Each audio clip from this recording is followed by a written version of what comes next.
because, any dispute just arises from misunderstanding. Yeah. That's all. And so that's the root of all disputes, misunderstanding between two parties. So the idea of having something in writing is to avoid that misunderstanding. And sometimes when you put things in writing, it brings up an issue that one person thought, oh, I thought it would work this way. And the other one's going, well, no, I've never done it that way. Of course it's going to work this other way. But until you put it in writing and it comes to the attention of both parties, then there may be a fundamental misunderstanding.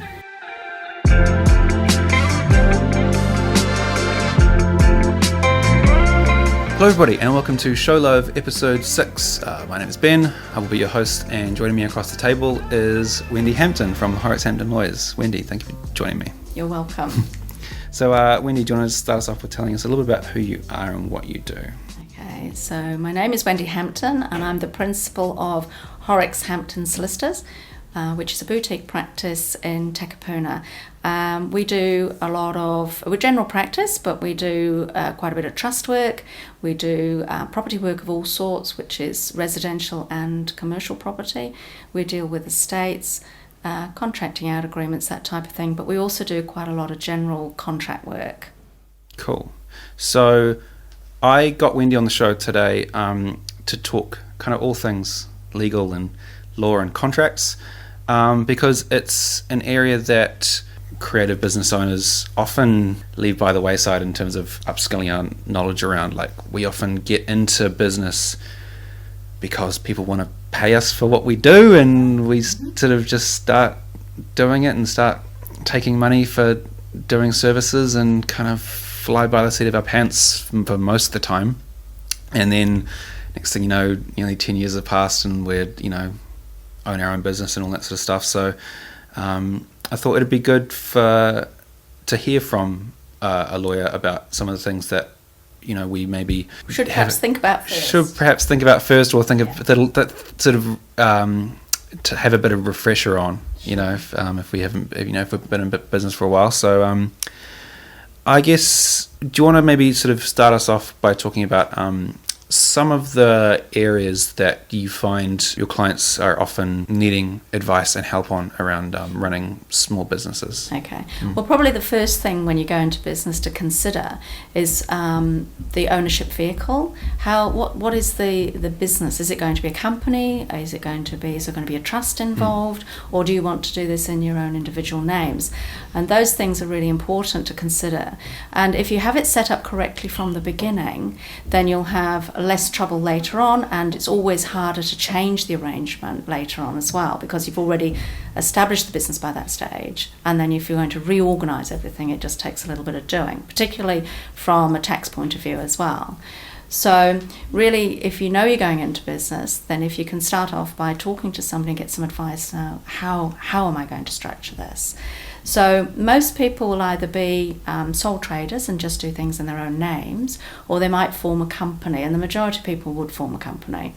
A company offers a limited type of liability, because if you're sued and the business is in your personal name, then obviously the person suing you is going to chase you personally and chase your personal business assets.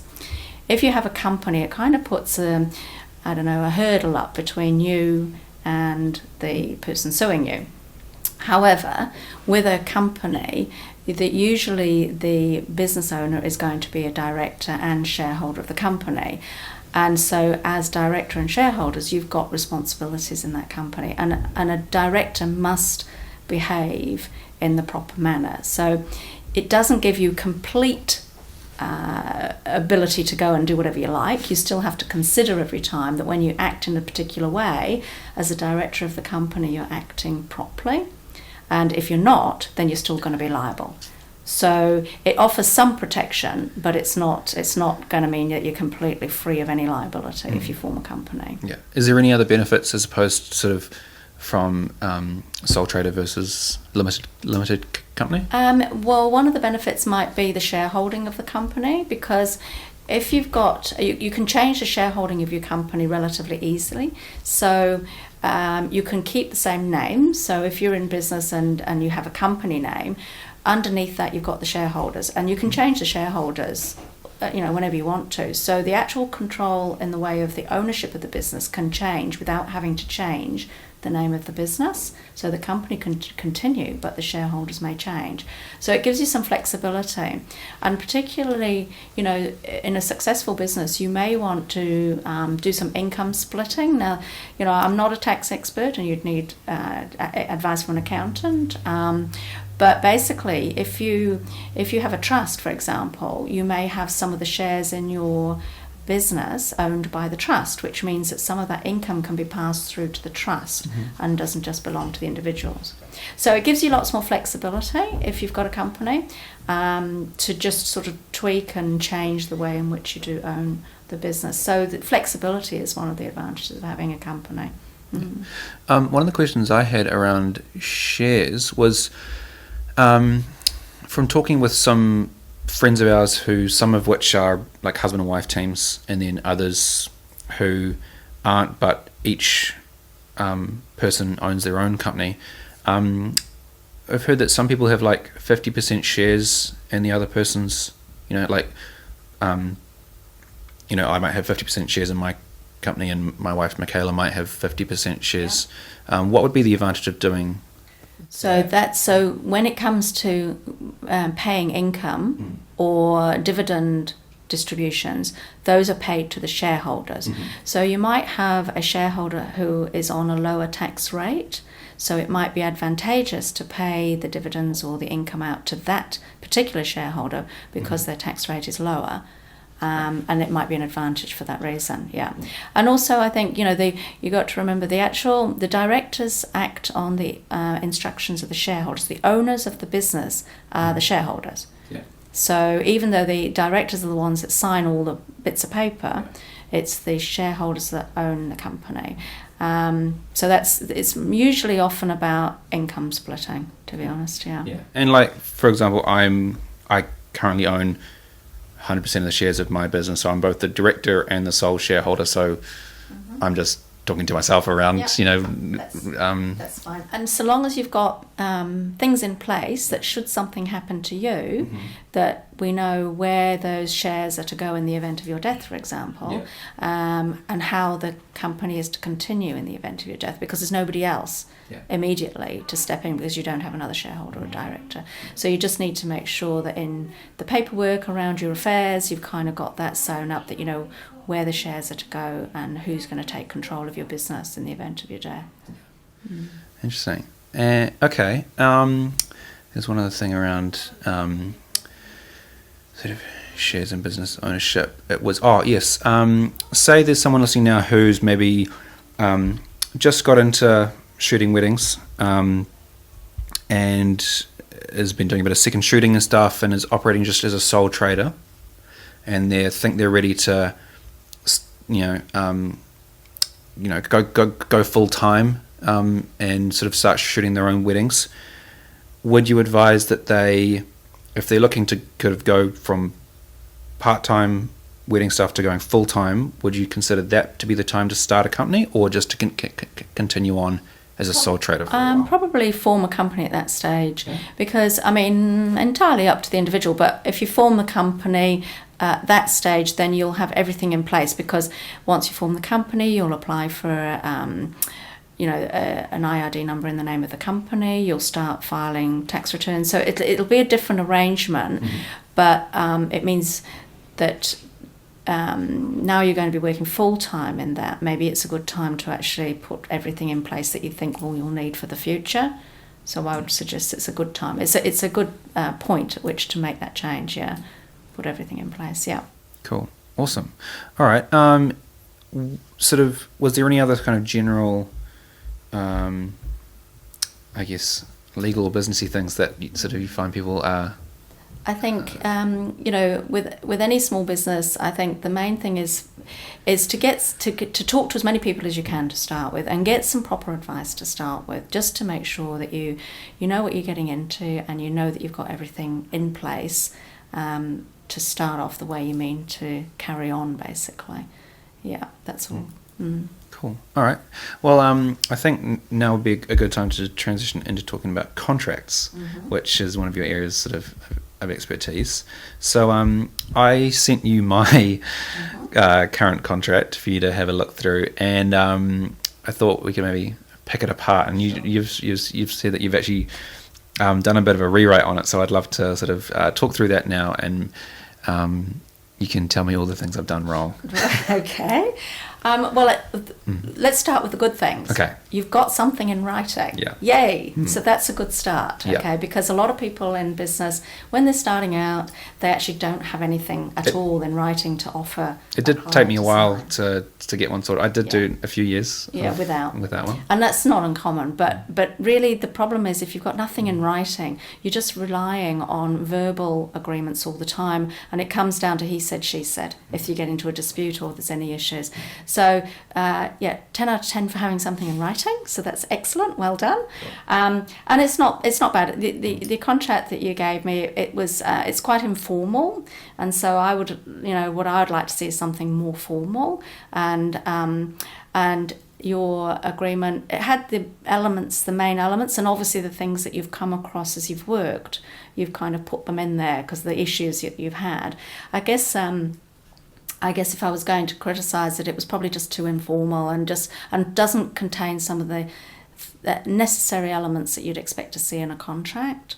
So we can put that right. Cool. So do you want to talk through some of the maybe point out some of the informal language and sort of talk through how you would formalise that? So I think the agreement you gave me, you've called it a contract of sort of services, which is fine. It's not specific though to the parties. You've got the parties signing it at the end, but it doesn't say at the beginning who you're dealing with. So I would suggest that obviously every time you enter into an agreement or agree to offer these services to a client, that you have a contract that says who you are and who they are to start with. So you've got the parties to the contract at the beginning, explains who you are. Then the next thing is a description of what you're doing.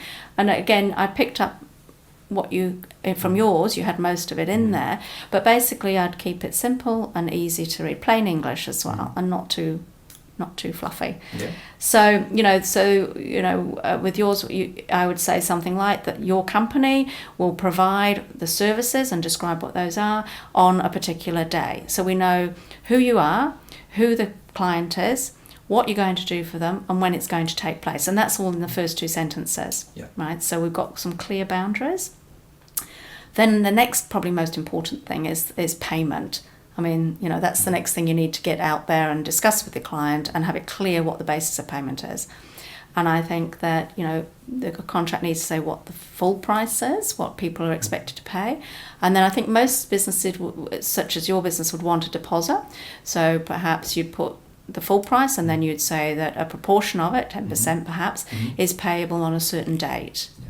And then you need to perhaps put the balance is payable on another date, on something else happening or a particular date. So it's quite clear how much it is, how much the deposit is, and when the balance is due. So those would be the next most important things, I would imagine. And then I think the other thing is, which people sometimes forget about, is that if clients don't pay, then what are your provisions for collecting that money? So I think most contracts, such as this, even if it hardly ever happens, you should provide for interest that you can charge on the unpaid amount.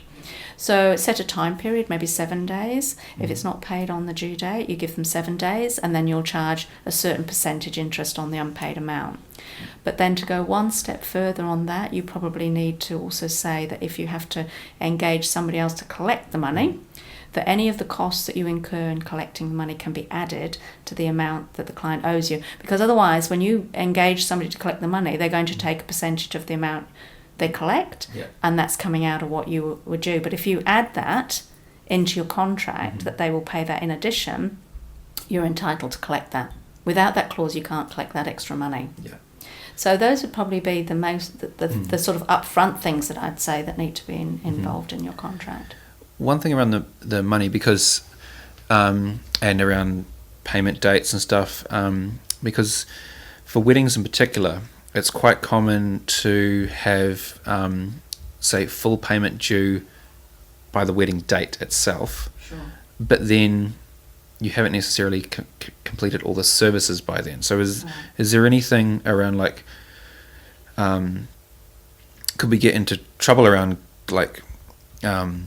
locking people into contract around paying for a service that we haven't, like, because like if like part of the service is filming, but then part of the service is editing, and the editing doesn't get done till after everything's already paid for.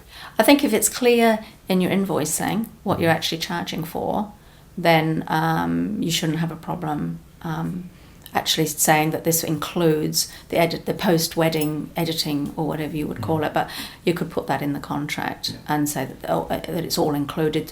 So from the client's point of view, they know they're not going to get another bill, which is an advantage for them. They know that you've paid for everything when they pay that final account, and I think that's probably a good thing from the client's point of view.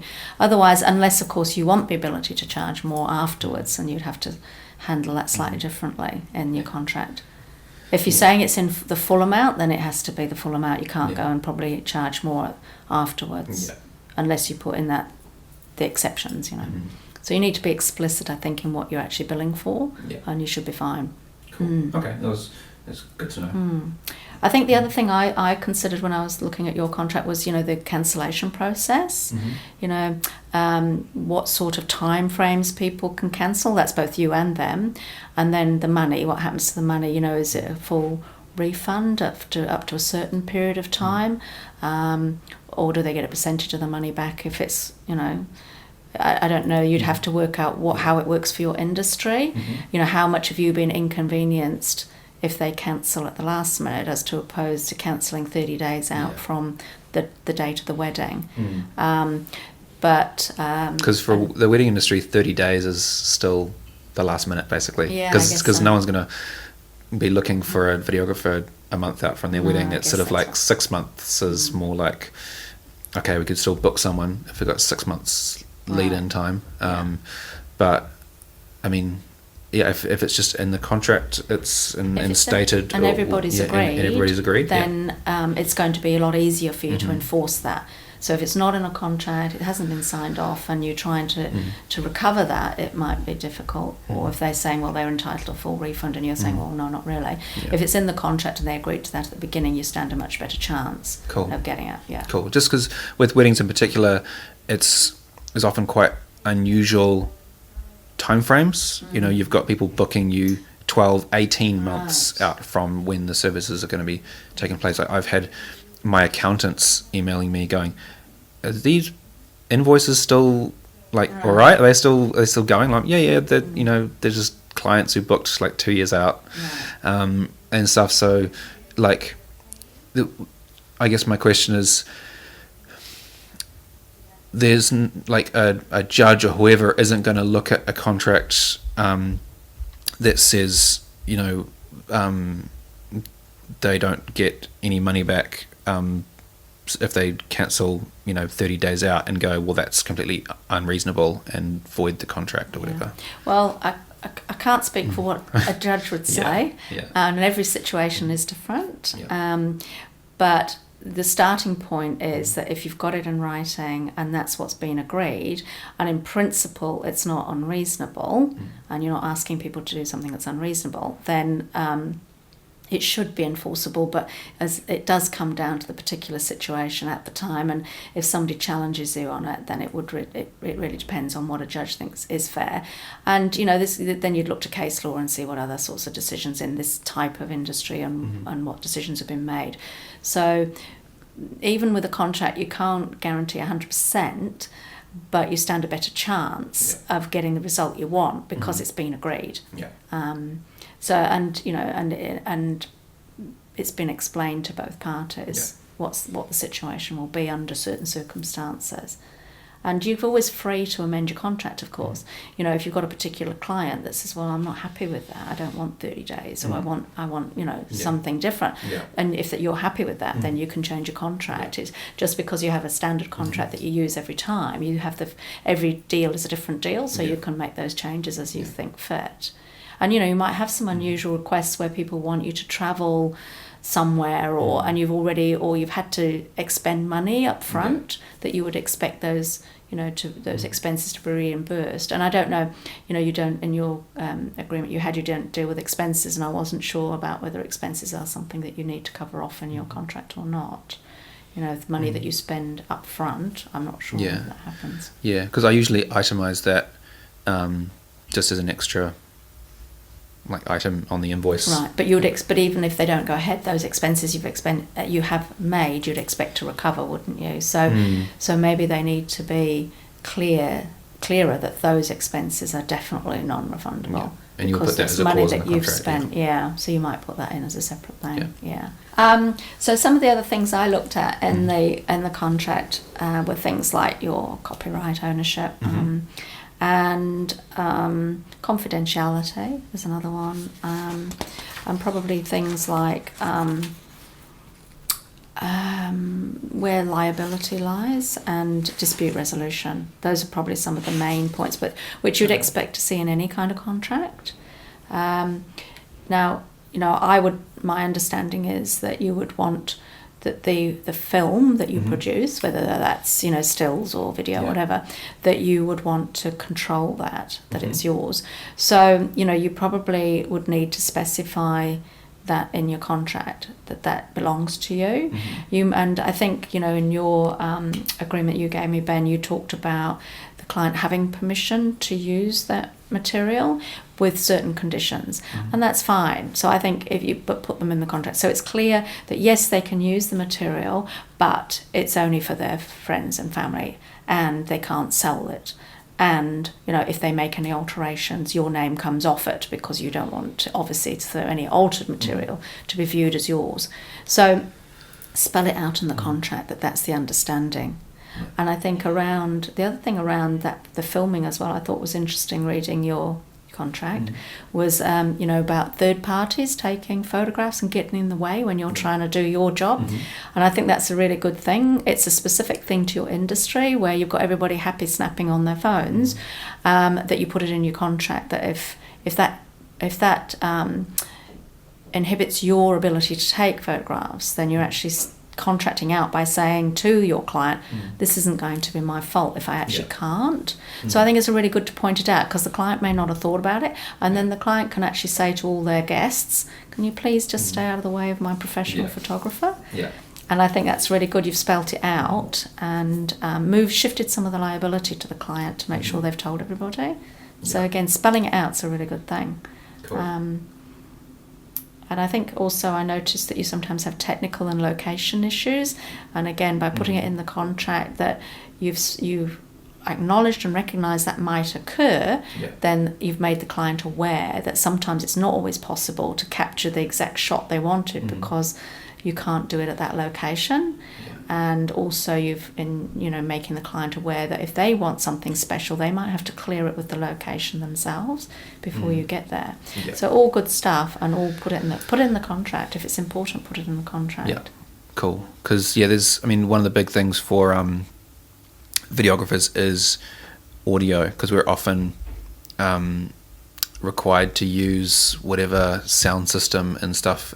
Or either the venue supplies or the DJ supplies in terms of plugging into microphones or sound decks and stuff, and we kind of just go, well, we'll get what we can, but quality might not always be as good as you'd like. Exactly. Venues don't charge the batteries in their wireless mics, and so having that listed as it's not our fault that the venue's mic battery cut out. But if that wasn't in the contract, would we be liable? Well, not necessarily liable, but you could end up with a dispute.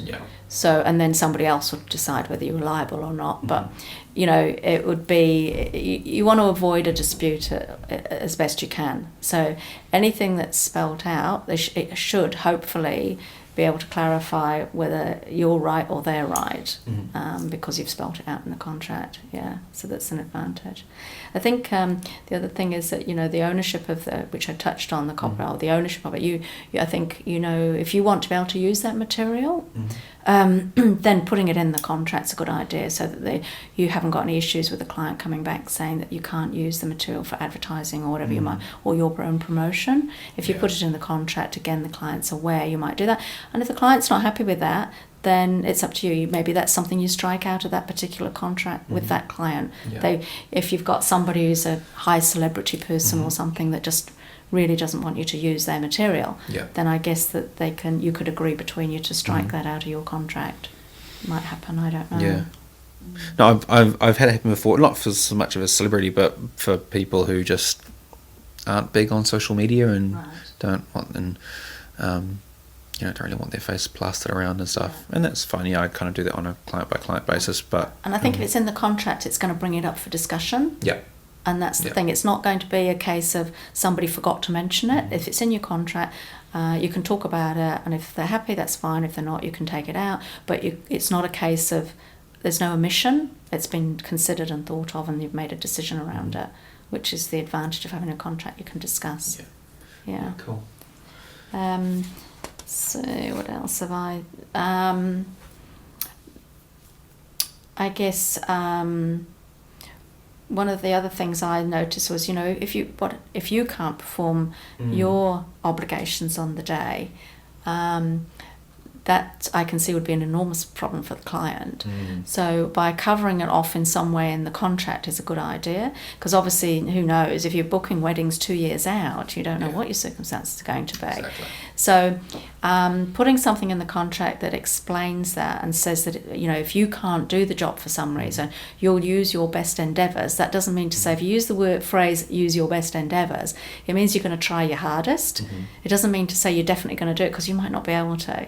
But you're going to use your best endeavours to find another suitable person to step into your shoes to do the job for them.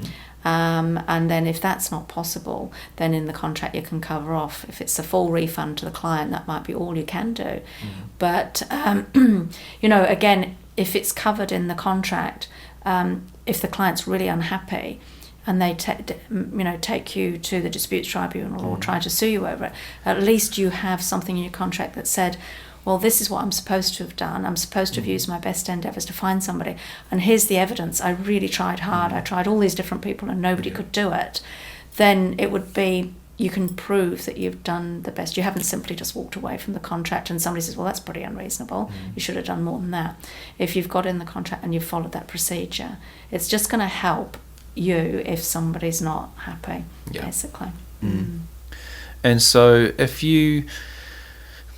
say you didn't have a contract or didn't have that line in your contract, and you did, say you just, I don't know, on the way to the wedding, you're in a car accident, woke up in hospital the next day, and you couldn't do the wedding.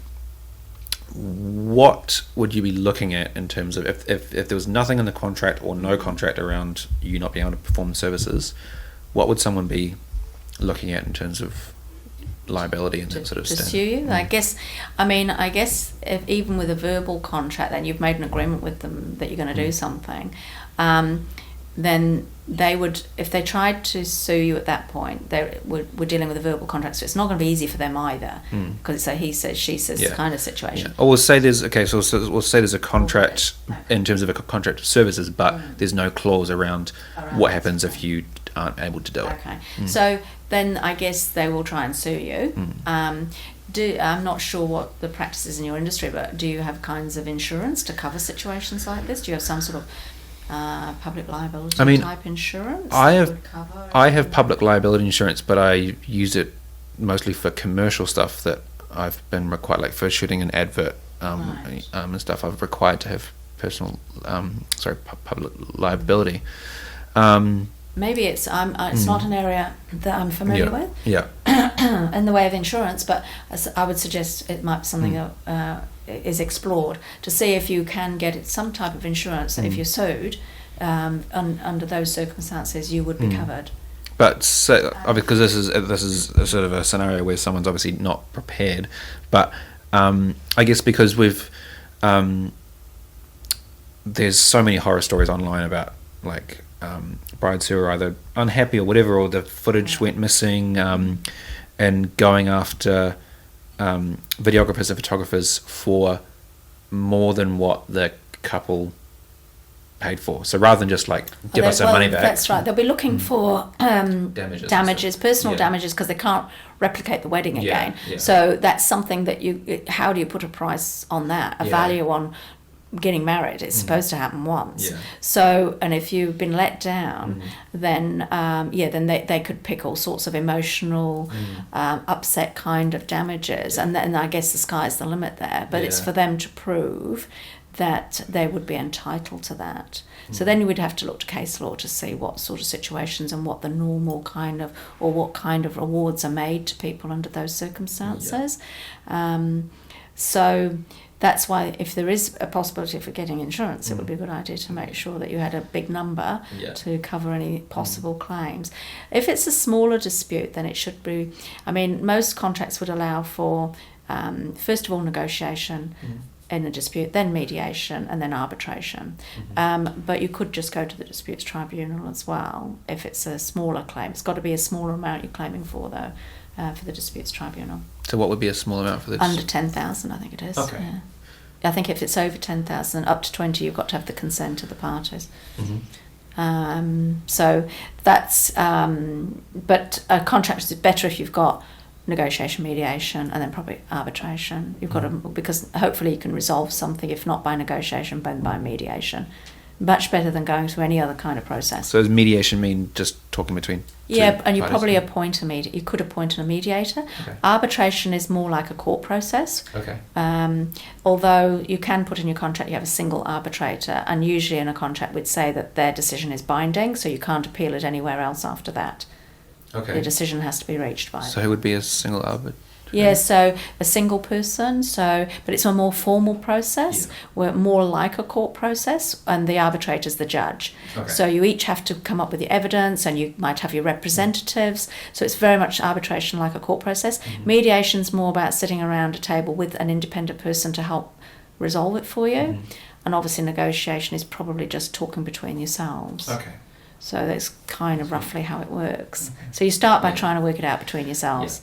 Mediation, get somebody else to help. Yeah, but basically have a contract and have insurance. So that you, and insurance, so that you're kind of covered off. Yeah. I think that,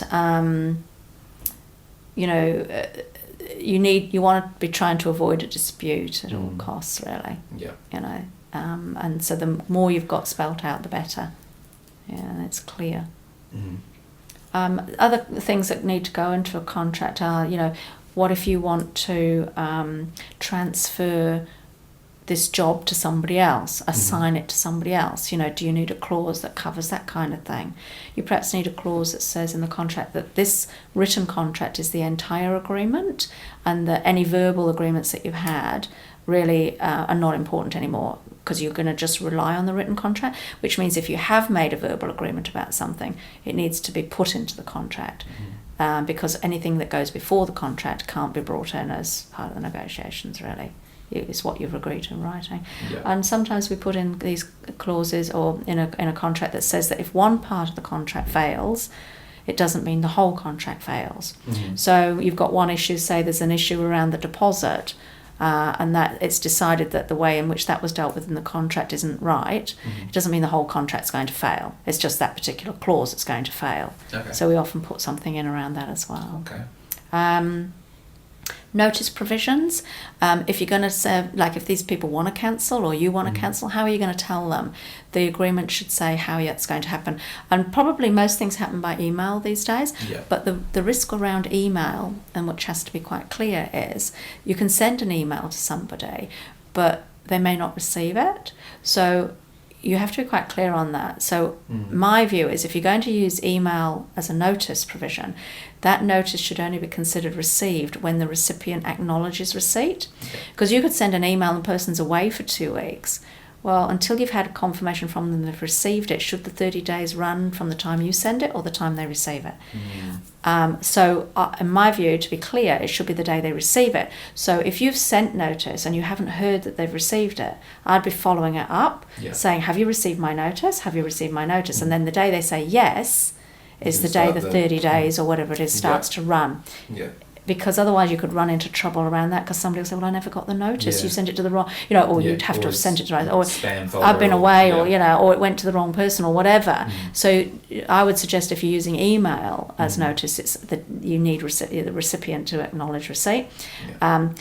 you can use other forms of notice, but like actually physically serving a notice on somebody by delivering it to them personally, or you can fax something, but faxes are not used so much these days. Especially not for like... We as lawyers still use them, because for a fax, it's the date you send it is the date that the notice provision runs. So from a lawyer's point of view, we actually have a certain date, so we still sometimes use faxes. But I would suggest in your industry an email is going to be more appropriate, but that's why you need to be clear, when does the notice start to run? From the time you send or the time you receive? The other person receives it. Interesting. So I don't know, I'm just thinking whether there was anything else. Was there anything around the language? You mentioned some of the flowery language in my old contracts, in terms of what you mean by that. Yeah, let's talk about what's flowery. Okay, so I think something I chose here was where are we? So we've got if the videographer is too ill or becomes injured or cannot supply the wedding services specified above, and a replacement videographer cannot be found, then liability is limited to a refund, blah blah blah. So I just sort of cut that back so that it was actually, should the company be unable to perform its services on the wedding day, they'll use their best endeavours to find a suitable replacement. Cool. So I kind of cut to the chase a bit more. Yeah. We don't have to talk about whether you're ill or injured or what the circumstances were that you can't do the job. It's just if you're unable to perform your services. Yeah. So, and that covers everything then. We don't have to specify, car accidents or whatever there might be. Yeah. It's just you're unable to. Yeah. And that could be any reason that you can't perform on the day. And, probably... you've got, however, there is an unlikely possibility that footage may be lost or stolen. So, I get that you're telling me it doesn't often happen, but I think it's much better to say if film is lost, stolen or destroyed for any reason beyond the control of the company, the client will be entitled to a full refund or whatever. Yeah. So, just if it happens, but rather we don't need to tell them it's unlikely, because we hope it's we really hope it's unlikely. You shouldn't have to tell them that. Yeah. Okay, so just tidying up a few just the language a little bit to make it a little bit more professional, perhaps. Cool. But that's probably what I mean by that. Was there anything else I thought? I don't know. I mean, obviously a contract can be varied, but if you're going to vary it, the variation needs to be in writing. So again, everything's in writing all the time, so it's quite clear that there's no misunderstandings.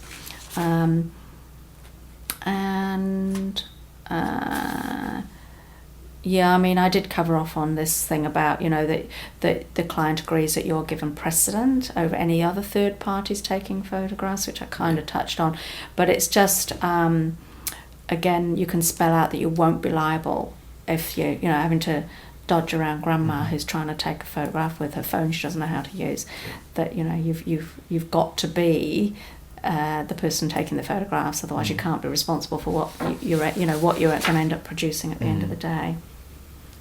There was so one question around that, which has been coming up a little bit on some of the forums online, would be around that whole third party thing, because as videographers we're pretty much always working with other photographers who are different companies, different people.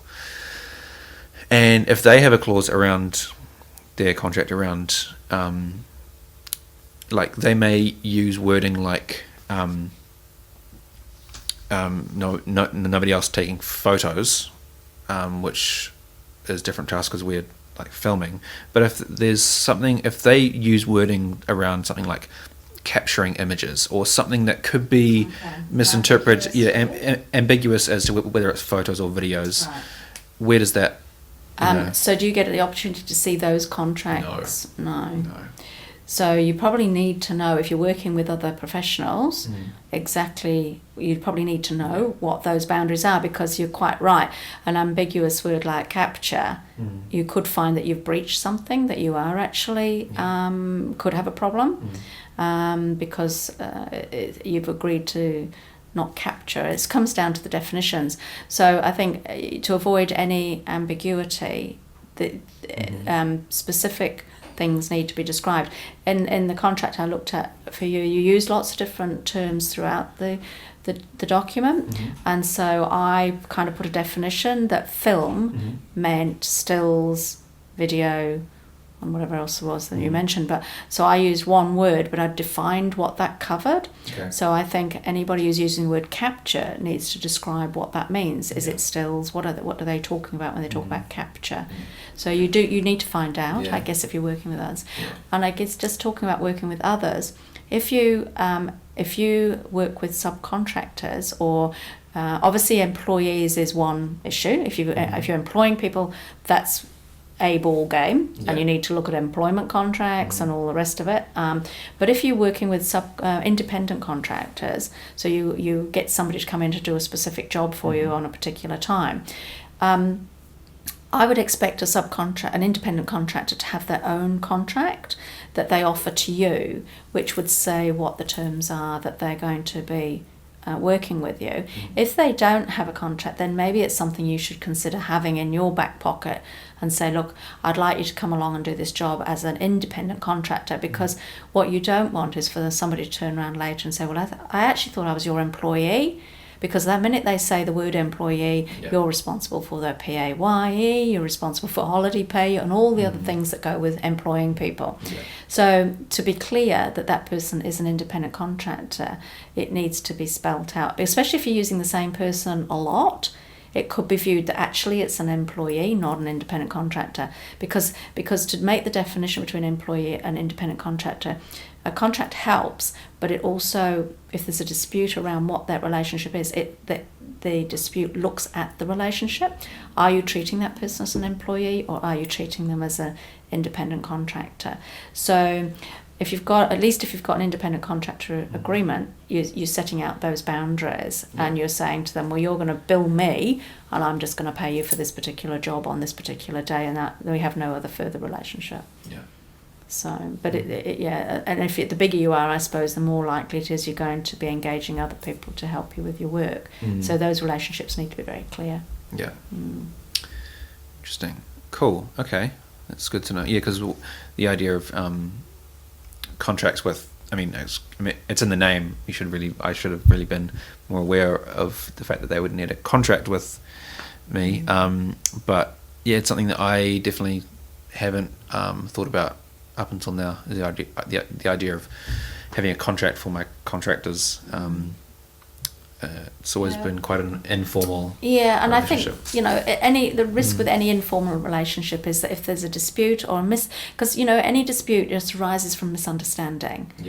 That's all. And so that's the root of all disputes, misunderstanding between two parties. So the idea of having something in writing is to avoid that misunderstanding. And sometimes when you put things in writing, it brings up an issue that one person thought, oh, I thought it would work this way. And the other one's going, well, no, I've never done it that way. Of course it's going to work this other way. But until you put it in writing and it comes to the attention of both parties, then there may be a fundamental misunderstanding. And your industry, I'm not sure, it might be around who's paying the expenses. I don't know, but one person might always expect the expenses paid by the other, and they're going, well, no, that's not normal. So if it's in writing, you should, again, it's to avoid any kind of dispute or misunderstanding is what we're trying to avoid. And the same with the contract with your client. It's to avoid any misunderstandings going further. It's quite clear what everybody is intending to do. So that's the reason you have it in writing. Fantastic. Okay, well, to finish us off, I guess, I'd love to have a little chat around that idea of understanding, because, again, it's something that comes up on forums that I see a lot around people who have misunderstandings with their clients, and they are often just referring back to their contract and say, oh, well, it's in the contract, so whatever. But how important is, I guess, verbal understanding alongside a contract and making sure both parties are on the same page, just on a colloquial verbal standpoint? Well, I guess, I've got to say that obviously that anybody before they sign any kind of contract should get some proper legal advice before they do so. But I can see in a situation like this, it's unlikely it's going to happen all the time. But I think that talking through the contract with your client gives you the opportunity to expand on all of the clauses and explain in a practical sense. So that's your opportunity to probably talk in the more flowery way and give examples about, well, what I mean is that if this situation arose, then this is what would happen. So I think it's worth taking time to go through the contract with your client and so that they can actually understand it. And I would also suggest that you always give the client the opportunity to take the contract away and discuss it with somebody else, so that they've actually, there's no suggestion that they didn't really understand or that they were signing it in a hurry and they didn't think that that was what it meant. You should always, I would suggest, say to the client, well, this is my standard contract, this is what I would normally expect you to sign. Please take it away, have a look at it, and if you've got any questions, come back and then we'll go through the points and make sure that we're both clear about what our expectations are from each other on the day and for the whole process. So, because I think there's a lot of,